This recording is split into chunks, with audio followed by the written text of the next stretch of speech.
Welcome to our channel. కూటమి ప్రభుత్వం వచ్చిన తర్వాత విద్యాశాఖ, ఆరోగ్య శాఖ పనితీరు గురించి తెలుసుకునే ప్రయత్నం చేద్దాం. విశ్లేషించడానికి మనతో పాటు ఉన్నారు ప్రముఖ ఆర్థిక, రాజకీయ, సామాజిక విశ్లేషకులు అడిసిమల్లి శ్రీనివాసరావు. వారిని మనం విశేషాలు తీసుకుందాం. నమస్తే సార్.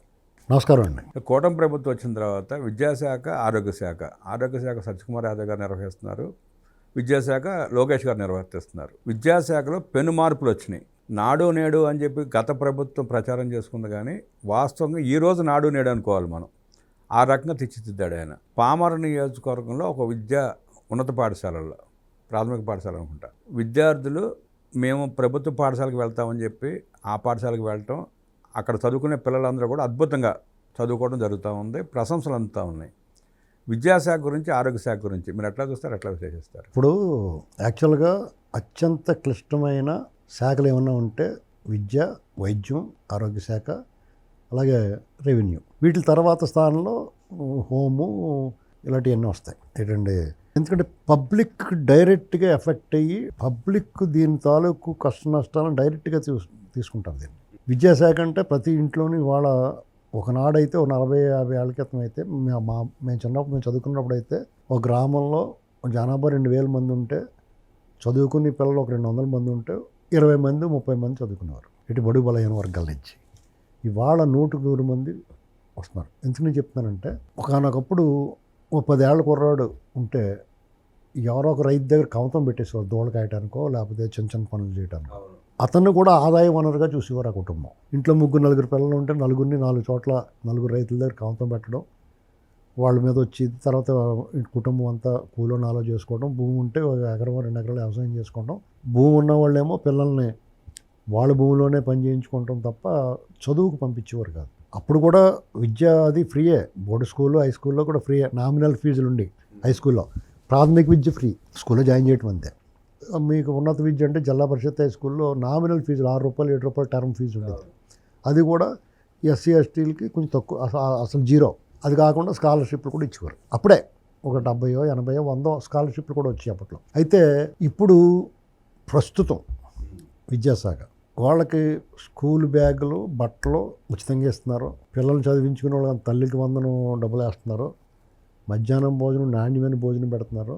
టీచర్లు ఎప్పుడూ కూడా మంచి ప్రతిభ కలిగిన వాళ్ళనే, అన్ని రకాలుగా ముందు వరుసలో ఉన్న వాళ్ళనే డిఎస్సి ద్వారా బాగా చదువుకుని బాగా పోటీ పరీక్షల ద్వారా వచ్చిన వాళ్ళే ఉంటారు.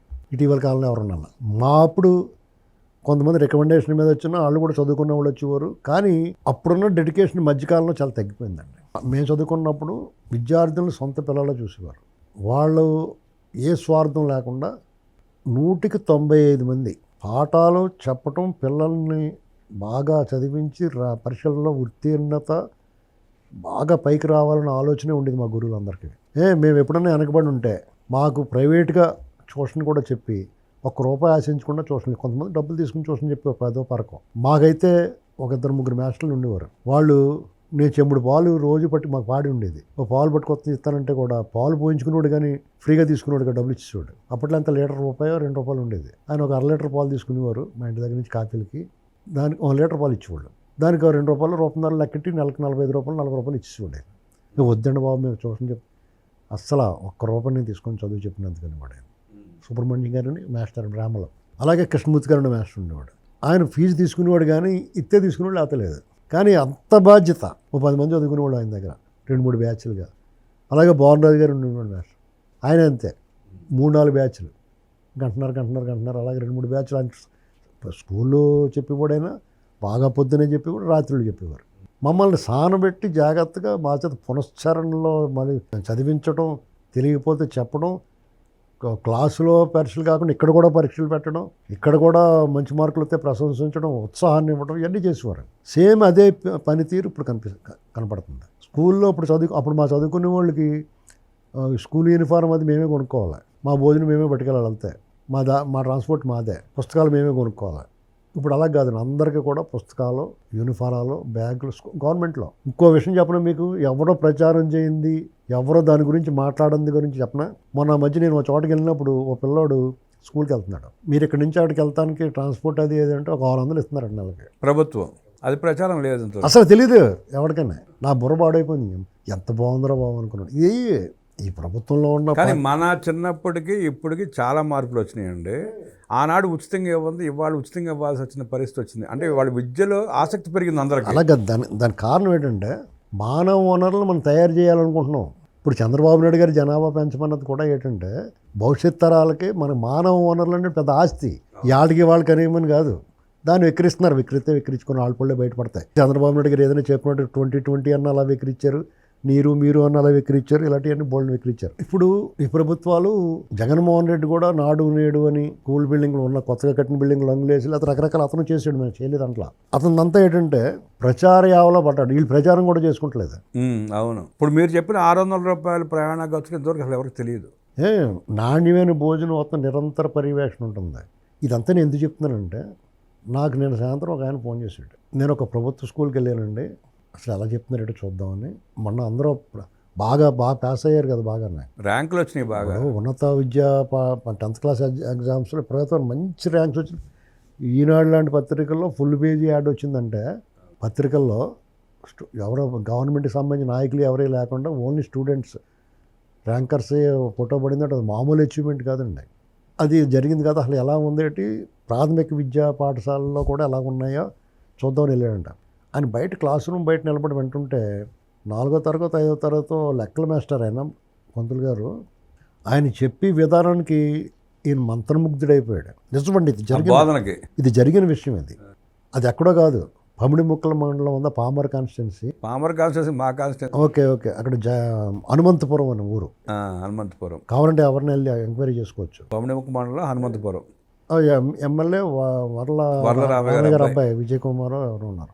వాళ్ళు పర్యవేక్షణ అంటే వాళ్ళ తర్వాత అడిగాడంట, సార్ మీరు చాలా బాగా చెప్తున్నారు, వర్ల కుమార్ రాజా మీరు చాలా బాగా చెప్తున్నారు, మీరు అద్భుతంగా ఉందని ప్రశంసించిన తర్వాత, లేదండి మాకు మామూలుగానే ప్రభుత్వం దీని మీద శ్రద్ధ పెట్టింది, లోకేష్ గారు ఈ విషయంలో చాలా మా అందరికీ కూడా చాలా సంతోషంగా ఉందండి.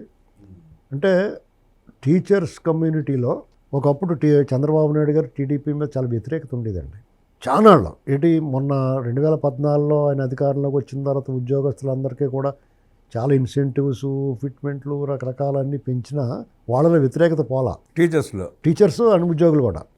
ముఖ్యంగా సార్ టీచర్స్లో డిఎస్ఎల్ అత్యధిక శాతం నిర్వహించింది చంద్రబాబు నాయుడు. అసలు ఇప్పుడు ఉన్న వాళ్ళందరూ చంద్రబాబు గారు ఆయన నియామకాలే కదా అన్ని. వాళ్ళకి ఎందుకు వ్యతిరేకత బాబు గారి మీద? రకరకాల కారణాలు ఉండాలండి. ఎందుకంటే మనం అన్నీ తీసిపడేయకూడదు. కొంచెం ఎక్కువ పని చేయించబడి ఈయన జనభూమి అని ప్రతిదానికి టీచర్లు వాడతారు కదా, అది వాళ్ళ బాధ్యత.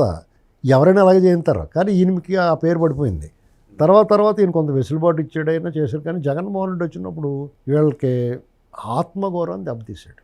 ఒక గురువు టీచర్ అంటే, నేను చిన్న ఎగ్జాంపుల్ చెప్తాను. ఇప్పుడు చిన్నప్పుడు మా మాస్టర్లు అంటే ఒక రకంగా గౌరవము, భయము, భక్తి అన్నీ ఉండేవి. తర్వాత ఇప్పుడు తరం ఎవరికైనా సరే టీచర్లు అంటే ఒక రకమైన కొంచెం వాళ్ళు అగ్రెసివ్గా ఉంటున్నారు. పిల్ల ఆ మధ్యన కుర్రోడు కొట్టేసాడు పాపం ఎవరినో, ఇలాంటి ఆకతాయి వాళ్ళు అప్పుడు ఉన్నారు, ఎప్పుడు ఉంటారు. వాళ్ళు మా పిల్లలు ఉండేవారు. నేను తెలుగు వాళ్ళు సరిగ్గా రాయకపోయినా దాన్ని చదువుకోలేకపోయినా నేను ఎలా చదవాలి ఎలా రాయాలని చెప్తున్నప్పుడు మా టీచర్ అలాగే చెప్పారండి. నేను చెప్పింది వినేవారు కాదు. వాళ్ళ టీచర్ మాట వేదం. చిన్నపిల్లలు అంత వెళ్ళ అయితే అంత నమ్మకం ఉంటుంది వాళ్ళ మీద. కాబట్టి వాళ్ళు బాధ్యతగా ఉండాలి. వీళ్ళు ఎప్పుడైతే జగన్మోహన్ రెడ్డి గారు వాళ్ళకి ఎంత చేసినా ఇంగ్లీష్ మాట్లాడించి లేకపోతే ఏదో చేద్దాం అనుకున్నాడు తప్ప, ఇంగ్లీష్ బోధన, ఇంగ్లీష్ స్కూల్ చేద్దామంటే టీచర్లు కూడా చెప్పాలి కదా, అలవాటు ఉండాలి కదా. వాళ్ళు ఇంగ్లీష్ మీడియంలో చదువుకుని వచ్చిన వాళ్ళు అయినా లేకపోతే ఇంగ్లీషు చెప్పాలి అయినా సరే తంటాలు పడ్డారు. ఫలితాలు బాగానే తీసుకొచ్చి గతంలో తెలుగుదేశం ప్రభుత్వం ఉన్నప్పుడే గురుకుల పాఠశాలలో ఏ పాఠశాలను సరే ప్రథమ స్థానంలో ఉండి చూసుకుని ఫలితాలు ప్రభుత్వ పాఠశాలలో ఫలితాలు చాలా మెరుగ్గా వచ్చి ధీటుగా వచ్చి ప్రైవేట్ పాఠశాలకి అంటే కూడా. ఇప్పుడైతే ప్రైవేట్ పాఠశాలలు దాటుకుని వచ్చేసినాయి. కారణం ఏంటి? టీచర్స్లో ప్రభుత్వం పట్ల కృతజ్ఞత, ప్రభుత్వం తీసుకునే నిర్ణయాల పట్ల బాధ్యత, ప్రభుత్వం ప్రోత్సహిస్తుంది కాబట్టి మనం కూడా మన వంతు చేయాలనేటువంటి డెడికేషన్, కమిట్మెంట్ ఉండబట్టే 90% ఉండబట్టే ఇవాళ అటువంటి ఫలితాలు వస్తున్నాయి. అదో ప్రోత్సాహకం. ప్రైవేట్ పాఠశాలలో కాదు, ప్రభుత్వ పాఠశాలలో జాయిన్ అవ్వండి స్వయంగా టీచర్లే క్యాంపెయిన్ చేస్తున్నారు, ప్రజలను ఆహ్వానిస్తున్నారు. ఇది ఒక ఆహ్వానించదగ్గ పరిణామం. ఇది నాకు ఆయన చెప్పి ఫోన్ చేసి ఇలా ఉందండి అన్నాడు. వెరీ గుడ్ అండి, నేను ఖచ్చితంగా మాట్లాడతాను. ఇది దీన్ని ఇంకా మరింత మెరుగ్గా ఉన్నదాన్ని ఇంకా మరింత అందరికీ ప్రోత్సాహాలు ఇచ్చి ఆ టైపు కష్టపడి పనిచేసిన వాళ్ళకే పిల్లల్ని తీర్చిద్దే వాళ్ళకి గౌరవించి వాళ్ళు చేస్తూ ఉన్నారు. అవార్డులకి ఇవాట్లు ఇస్తాం. ఇది మనం బర్ల కుమార్ రాజా గారిని ఆ గురువు గారు ఆ మ్యాథ్స్ చెప్పిన అక్కడి నుంచి మించి అందరూ అలాగే ఉన్నారంట. ఆ గురువులకి మాస్టర్లకి అలాగే విద్యాశాఖ మంత్రి లోకేష్ గారికి మనం ఖచ్చితంగా అభినందనలు తెలపాలండి. ఇంకో ముఖ్యమైన విషయం ఏంటంటే ఆరోగ్యం. ప్రజలకి నేరుగా ప్రభుత్వంతో కనెక్షన్ ఉండాలి. ప్రభుత్వం నిజంగా ఏమైనా చేయగలిగింది అని అంటే ఆరోగ్యం. ఆసుపత్రులు గవర్నమెంట్ హాస్పిటల్. ఇవాళ ప్రైవేట్ హాస్పిటల్కి వెళ్ళాలంటే మీరు చిన్నప్పుడు మేము చిన్నప్పుడు అంటే 30-40 ఏళ్ళ క్రితం ఏదైనా హాస్పిటల్కి వెళ్తే నీకు జ్వరం వచ్చి హాస్పిటల్కి వెళ్ళారు అనుకోండి, అది చేయబట్టిని చూసేవాడు, ఏదో మాత్రలు రాసేవారు, లేదంటే స్టెథోస్కోప్ లేదా ఇది పెట్టి టెంపరేచర్ చూసి దానికి తగ్గ మాత్రలు రాయించి, ఇంకా తీవ్రంగా దీర్ఘకాలం ఉన్నదంటే బ్లడ్ టెస్ట్ చేసేవారు, మందులు ఇచ్చేవారు. ఇప్పుడు అలా కాదు, ఒళ్ళంతా స్కాన్ చేసేయమంటున్నారు. ₹1,000 బిల్లు అవ్వాలి. మనం మీకు 800, 1000 రూపాయలు, 1500, 2000 రూపాయలు వెళ్ళిపోతాయి ఆయా పట్టణాలు నగరాల స్థాయిని బట్టి. అసలు మామూలు వైద్యం కాలు నొప్పి కడుపు నొప్పి వస్తే చూసే డాక్టర్ ఉండదు. సచ్చినట్టు వీళ్ళు క్వాక్ డాక్టర్స్ అంటారు. ఆర్ఎంపీ డాక్టర్ల మీద ఆధారపడాల్సి వస్తుంది. ఆర్ఎంపీ డాక్టర్లు కూడా ఏం చేస్తారంటే మాకు ఈ మల్టీ స్పెషాలిటీ హాస్పిటల్స్తో కనెక్షన్ ఉండి వీడు ఏదైనా డొక్కలో నొప్పిపోతున్నాను అనుకో, టఫాలమని 2 రోజులు చూస్తాడు, పెయిన్ కిల్లర్స్ లాంటి అది ఇస్తాడు. తగలేదనుకోండి ఇంకా వస్తున్నాను అనుకోండి, కిడ్నీలు రాళ్ళు ఆ వంకన అక్కడికి ఎత్తుకెళ్ళిపోవడం, అక్కడ సోపరంగా వీళ్ళు తెచ్చిండు. స్వయంగా నేను అనిపించాను. ఒకసారి మా అత్తయ్య గారికి ఒకసారి ఒంట్లో బాగోపోతే ఊపిరితిత్తుల్లో నీరు పట్టిందన్నారు. నీరు పట్టిందంటే సర్లేని ఆవిడ ఒక హాస్పిటల్ తీసుకెళ్ళారు. వాళ్ళు 16,500 పట్టుకెళ్ళారు కూడా.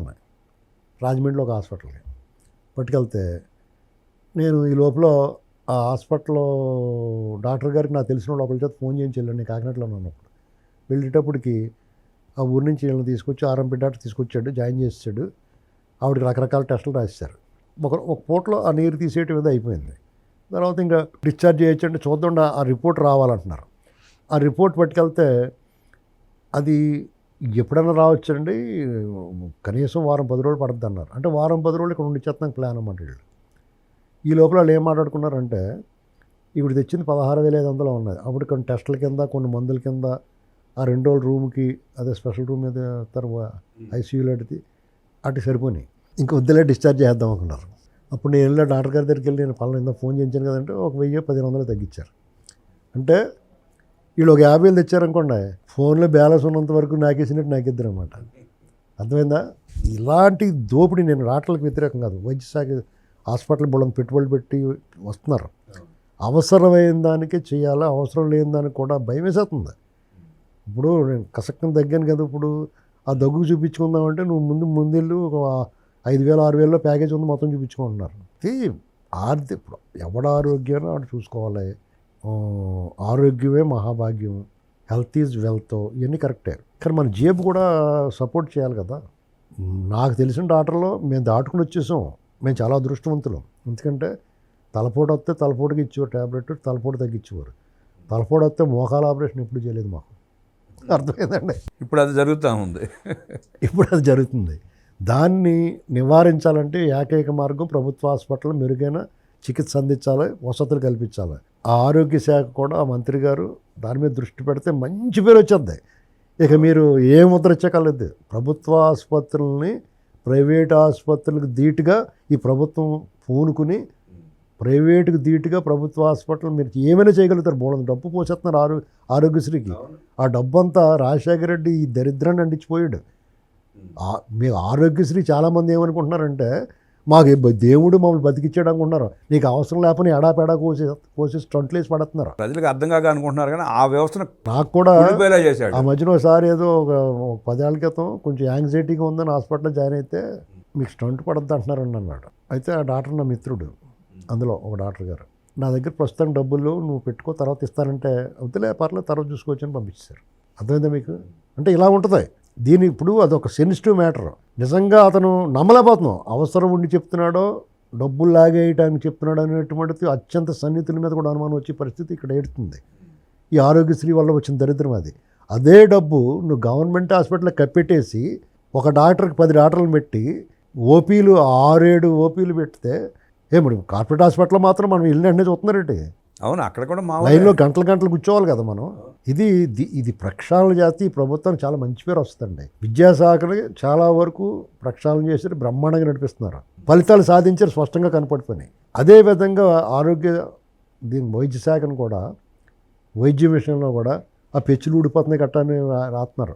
పాత వాళ్ళు అలాంటివన్నీ జాగ్రత్తగా చూసుకుని, ఆక్సిజన్ ఉండేలా చూసుకుని, సదుపాయాలు, పరికరాలు, ప్రైవేట్ హాస్పిటల్ ధీటుగా వెంసాని గారు ఒక మిషన్ తెచ్చి ఇచ్చారు. అలాగే పెట్ స్కాన్ మిషన్, ఇలాంటివన్నీ ప్రభుత్వ ఆసుపత్రులకి ఉదారంగా కొంతమంది డొనేషన్లు ఇచ్చి కూడా ఉంటారు. ఊరికే పనికిమాలిన వాటికి కాకుండా ఇటువంటి వాటికి ఇచ్చి వృద్ధి చేస్తే ప్రభుత్వం కూడా అటువంటి గుంటూరు జీజీ హాస్పిటల్కి 100 కోట్ల రూపాయలు డొనేషన్ చేశారు. అటువంటివన్నీ ఎంకరేజ్ చేస్తే ప్రజలందరూ చాలా సంతోషిస్తారు. ఎందుకంటే ఎవరికైనా సరే జేబులు ఖాళీ అయిపోయేది ఆరోగ్యానికి సంబంధించి, రోగాలకు సంబంధించి, లేదా చదువులకే. ఇవాళ ఈ రెండే ఎక్కువ ఖర్చు అవుతున్నాయి ఎవరికన్నా. మిగతా అన్నిటిలో సబ్సిడీలు ఉన్నాయి, చాలా చేస్తున్నారు, సంక్షేమం చేస్తున్నారు. ఈ రెండాటి మీద దృష్టి పెడితే చాలా వరకు సంక్షేమం ఆపేత్త కూడా ఎవరు మాట్లాడరు. దీని మీద దృష్టి పెట్టాలని కోరుకుంటూ లోకేష్ గారిని అభినందిస్తూ, సత్యకుమార్ గారిని కూడా అభినందిస్తూ, వారు కూడా గట్టిగానే కృషి చేస్తున్నారు. ఇంకా మరింత మొన్న కూడా 60 మంది డాక్టర్లను డిస్మిస్ చేశారు కదా. అదే మరింత కృషి చేయాలని సత్యకుమార్ గారు కూడా విజ్ఞప్తి చేస్తా. నాకు ఫోన్ చేసిన ఆయన పౌరుడిగా అతను బాధ్యతగా చూసి అక్కడ జరిగిన విషయాన్ని నాకు చెప్పాడు. ఆయన స్వయంగా నేను చూసినట్టుగా కళ్ళకు కట్టినట్టు చెప్పాడు. ఆయన ఇలా ఉందండి, చాలా బాగుంది, లోకేష్ గారికి మంచి పేరు వస్తుంది, ప్రభుత్వం మీద చాలా పాజిటివ్గా ఉన్నారు టీచర్స్ అని చెప్పాడు. వరలకుమార్ రాజా గారు కూడా అభినందనలు అండి. పామరు నియోజకవర్గం పమిడిముక్కల మండలం హనుమంతపాలెంలో ప్రభుత్వ పాఠశాలల్లో ఉపాధ్యాయులు బోధించే తీరు, విద్యార్థుల ఏకాగ్రతతో చదువుకునే పరిస్థితి, ప్రజల ప్రశంసలు అందుకుంటున్న తీరు, స్థానికులు ఆ పాఠశాలల్ని, ఆ ఉపాధ్యాయుల్ని అభినందిస్తున్న తీరు, ఎమ్మెల్యే వరలకుమార్ రాజా గారు తీసుకుంటున్న చర్యలు, బాధ్యతతో వ్యవహరిస్తున్న పరిస్థితి, మంత్రిగా నారా లోకేష్ 100 రోజుల ప్రోగ్రాంలు పెట్టి రాష్ట్రంలో విద్యాశాఖ దశని మార్చి ప్రభుత్వ పాఠశాలల్లో చదువుకోవాలి అనే స్థాయికి విద్యార్థులను తీసుకొచ్చారంటే ఆ విద్యాశాఖను ఎంత ప్రక్షాళన చేస్తున్నారో, ప్రజలు ఎలా అభినందిస్తున్నారో అద్భుతంగా విశ్లేషించిన అడ్స్మిల్ గారికి, అలాగే ప్రభుత్వ వైద్యారోగ్య శాఖ గురించి కూడా విశ్లేషిస్తూ వైద్యారోగ్య శాఖని ఇంకా మరింత మెరుగుపరిస్తే ప్రజలకు ఇబ్బంది లేకుండా ఉంటాయంటూ విశ్లేషించిన అడ్స్మిల్ గారికి ధన్యవాదాలు తెలియజేస్తూ నమస్కారం.